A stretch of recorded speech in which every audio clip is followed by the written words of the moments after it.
আসসালামু আলাইকুম, শুভ দুপুর সবাইকে। আজকে দুপুরের খাবারে আমি প্রথমেই নিয়ে নিচ্ছি করল্লা ভাজি। বিসমিল্লাহ। করল্লা ভাজিটা তেতো হয়নি, যার কারণে খেতে খুব ভালো লাগছে, যদি আমি করল্লা ভাজি তেমন একটা খাই না।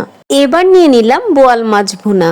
পেঁয়াজ আর টমেটো দিয়ে একেবারে মাছটাকে ভুনা ভুনা করা হয়েছে, যার কারণে মাছটা খেতে অনেক মজা লেগেছে।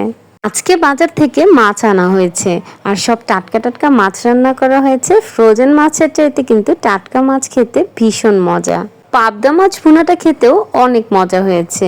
এবার নিয়ে নিলাম পটল আর আলু দিয়ে ইলিশ মাছের তরকারিটা।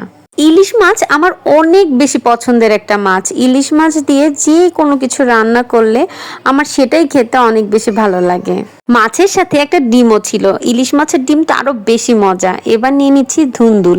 ধুন্দুল দিয়ে চিংড়ি মাছ দিয়ে, ধুন্দুলটা দিয়ে খেতেও ভালো লেগেছে। এবার সবশেষে নিয়ে নিলাম জলপাইয়ের পাতলা ডাল। জলপাইয়ের ডালটা তো অনেক মজা হয়েছে। আলহামদুলিল্লাহ, এই ছিল আজকে আমার দুপুরের খাবার। ভালো থাকবেন সবাই। আল্লাহ হাফেজ।